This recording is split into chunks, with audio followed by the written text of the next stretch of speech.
আসসালামু আলাইকুম। আমি ডাক্তার শাহনাজ পারভীন, প্রাচ্য হোমিও হলের পক্ষ থেকে সকলকে আমার চ্যানেলে আমন্ত্রণ জানাচ্ছি। আজ আমি যে বিষয়টা নিয়ে আলোচনা করব সেটা আমাদের একেবারেই কমন সমস্যা, যেটা হচ্ছে ত্বকের একটা গুরুত্বপূর্ণ সমস্যা, মেস্তা। এই মেস্তা কেন হয় এবং মেস্তায় কী কী কার্যকরী হোমিওপ্যাথি মেডিসিন আছে সেই সম্পর্কে। প্রথমে আমি অনুরোধ করব ভিডিওটা না টেনে সম্পূর্ণ দেখার। যদি ভালো লাগে তাহলে লাইক, কমেন্টস ও শেয়ার করবেন, সাবস্ক্রাইব করে পাশে থাকবেন। যারা ইতিপূর্বে সাবস্ক্রাইব করেছেন তাদেরকে অসংখ্য অসংখ্য ধন্যবাদ। চলুন তাহলে ভিডিওটা শুরু করা যায়। প্রথমে আমাদেরকে জানতে হবে মেস্তা কী এবং মেস্তা কেন হয়। মেস্তা বাংলা নাম এবং ইংরেজি বা ডাক্তারি ভাষায় এর নাম হলো মেলাজমা কসমেটিকা। মেস্তা বা মেলাজমা ত্বকের এক ধরনের অসুখ। মেস্তা হলে মুখে, গালে, থুতনিতে, কপালে গোলাপি বা বাদামি হালকা ছোপ ছোপ দাগ হয়, অনেক সময় কালো দাগও হয়। ছেলেদের তুলনায় মেয়েদের মেস্তা হওয়ার প্রবণতা বেশি এবং মহিলাদের 35 থেকে 40 বা 45 বছরের বেশি হলেও এই মেস্তা বেশি দেখা দেয়।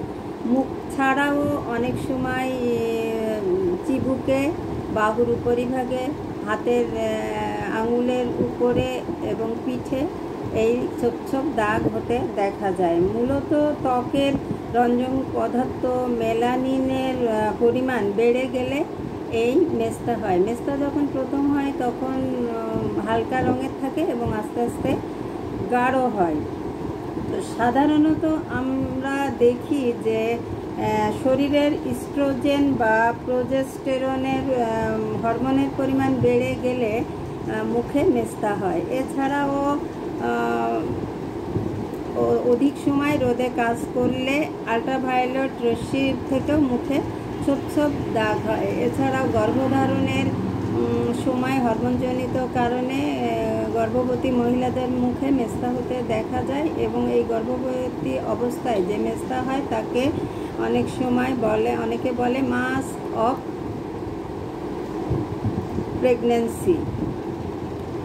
তো এছাড়াও হরমোনের আরও সমস্যা, যেমন যদি কারো থাইরয়েড হয়, থাইরয়েডজনিত কারণে মুখে গোলাপি বা বাদামি ধরনের ছোপ ছোপ দাগ পড়ে।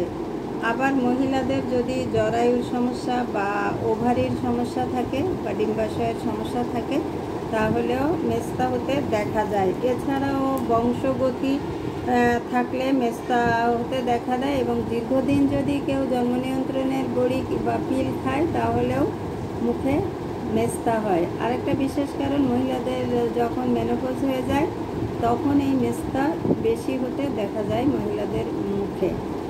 তো এটাও একটা হরমোনজনিত সমস্যা। এছাড়াও যদি লিভার বা যকৃতের সমস্যা থাকে বা কোষ্ঠকাঠিন্য থাকে তাহলেও মেস্তা হতে দেখা যায়।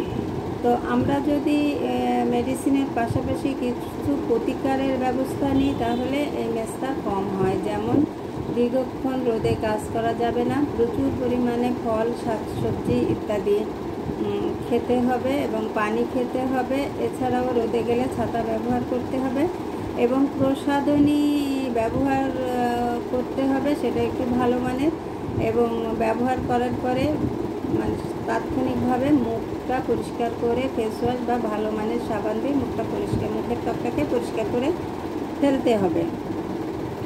এছাড়াও যদি আমরা অপরিষ্কার অপরিচ্ছন্ন থাকলে মুখে ময়লা জমে ওটা মেস্তা আকারে স্কিনের উপর থেকে যায়। তো এই সমস্ত প্রতিকারের পাশাপাশি আমাদের হোমিওপ্যাথিতে কিছু কার্যকরী মেডিসিন আছে যেগুলি খেলে আপনার আস্তে আস্তে এই মেস্তার দাগ মিলায়ে যায়। যেমন কার্যকরী মেডিসিনগুলির ভিতরে প্রথম যে মেডিসিনটার কথা আমি বলবো সেটা হলো সিপিয়া। সিপিআর রোগী সবসময় তাদের জরায়ুর সমস্যা থাকে এবং তারা প্রচণ্ড শীতকাতুরে হয় এবং উদাসীন প্রকৃতির হয়, কোনো কিছুতেই তাদের মন বসে না। এই সমস্ত লক্ষণে যে মেস্তা হয় তাতে সিপিয়া একটি কার্যকরী মেডিসিন। সিপিয়া খাওয়ার নিয়ম, বিষয়শক্তি দিনে 3 বার 5 ফোঁটা করে খালি পেটে খেতে হবে।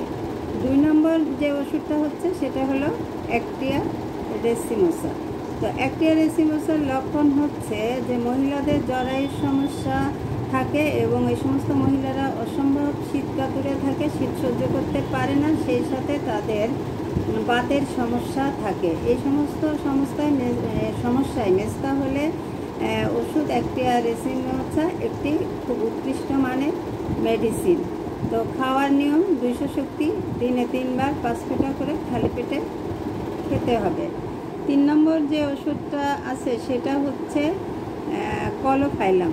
তো কলোফাইলামের লক্ষণ হচ্ছে যে কলোফাইলামের রোগীর সবসময় ঋতুজনিত সমস্যা তো থাকেই, সেই সাথে সাথে রক্ত বা শীত প্রদাহের সমস্যাও থাকে, এবং এই সমস্যা থাকলে যে মেস্তা হয় সেই মেস্তায় কলোফাইলাম একটি গুরুত্বপূর্ণ কার্যকারী মেডিসিন।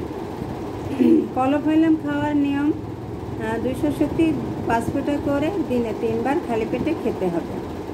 এছাড়াও চতুর্থ যে ওষুধটি আছে সেটি হচ্ছে ক্যালিমিওর। তো ক্যালিমিওর খাওয়ার নিয়ম হচ্ছে 2 ফোঁটা করে দিনে 3 বার খালি পেটে খেতে হবে। ক্যালিমিওরের লক্ষণ হচ্ছে যে প্রচণ্ড কোষ্ঠবদ্ধতা থাকে, জরায়ুর সমস্যা থাকে, এই সমস্ত বিভিন্ন কারণে ক্যালিমিওর খুবই কার্যকরী একটি মেডিসিন। এছাড়াও যদি আমরা স্যাবাইনা মাদার 1 ভাগ এবং 9 ভাগ ভ্যাসলিন বা 9 ভাগ অলিভ অয়েল, বা যদি অলিভ অয়েল না থাকে তাহলে 9 ভাগ নারিকেলের তেলের সাথে মিশিয়ে দিনে যদি 3 বার ব্যবহার করি তাহলে মেস্তা খুব উপকার হয়।